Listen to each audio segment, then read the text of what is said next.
semuanya, kembali lagi bersama saya Ibu Enang Pujiarti dalam pembelajaran IPA Terpadu. Nah, judul pembelajaran kita kali ini adalah listrik statis. Tujuan pembelajaran kita hari ini diharapkan siswa mampu menyebutkan contoh-contoh listrik statis dalam kehidupan sehari-hari, menyebutkan jenis-jenis muatan listrik, menjelaskan interaksi dua muatan listrik, menjelaskan fungsi dan prinsip kerja elektroskop.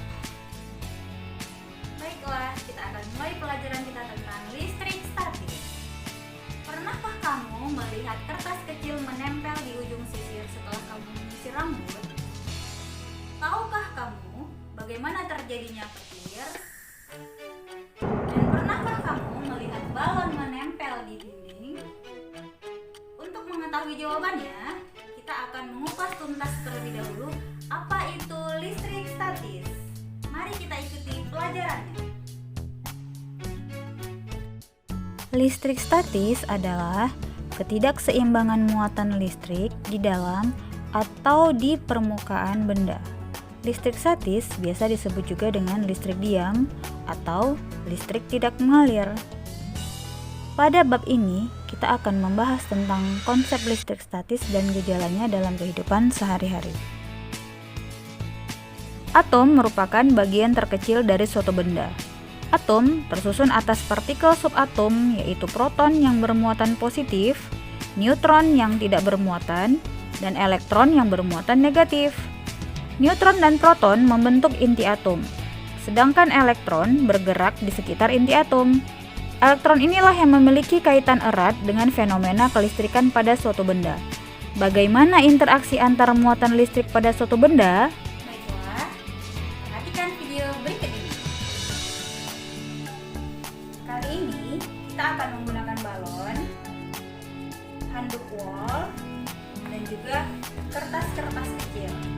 Nah, sekarang jika handuk wol ini ibu gosok-gosokkan ke balon, apa yang akan terjadi? Baik-baik.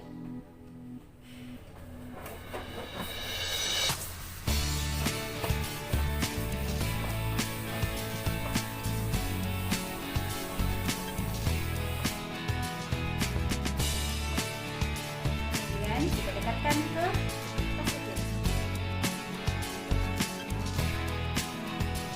Bagaimanakah ini dapat terjadi? Jawabannya. Balon pada awalnya adalah benda bermuatan netral. Kemudian balon digosok-gosokkan pada kain wol sehingga menyebabkan balon menjadi benda bermuatan negatif. Nah, hal ini disebabkan elektron yang ada pada kain wol berpindah ke balon. Nah, apabila didekatkan dengan kertas-kertas atau serpihan kecil, maka balon tersebut akan bisa menarik kertas-kertas tersebut. Nah, ini adalah salah satu contoh dari gejala listrik statis yang ada di kehidupan kita sehari-hari.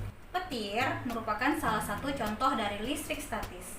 Nah, bagaimanakah petir itu bisa dapat terjadi? Kita lihat ilustrasi berikut. Bagaimanakah terjadinya petir? Petir adalah gejala alam yang terjadi pada saat hujan turun. Hal ini dapat terjadi karena adanya gesekan-gesekan awan oleh angin yang terus-menerus menyebabkan awan menjadi bermuatan positif dan bermuatan negatif. Akibatnya, terdapat perbedaan potensial yang besar dan mengakibatkan pembuangan muatan negatif atau elektron dari awan ke bumi. Pada saat hujan turun, arus listrik lebih mudah mengalir ke daratan.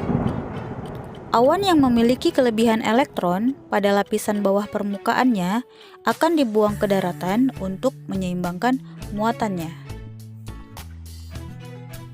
Elektroskop adalah alat yang digunakan untuk mendeteksi suatu benda apakah dia bermuatan listrik atau tidak. Nah, bagian-bagian elektroskop itu terbagi atas 3. Yang pertama kepala atau knob, yang kedua batang logam, yang ketiga adalah daun-daun elektroskop. Bagaimanakah cara kerja elektroskop? Cara kerja elektroskop adalah dengan mendekatkan suatu benda di kepala elektroskop. Apabila suatu benda tersebut bermuatan listrik, maka daun-daun elektroskop akan membuka lebar. Dan apabila benda tersebut tidak memiliki muatan listrik, maka daun-daun elektroskop tidak akan membuka atau menutup. Alhamdulillah, telah selesai pembelajaran kita hari ini tentang listrik statis. Selamat berjumpa kembali di video saya berikutnya. Wassalamualaikum warahmatullahi wabarakatuh.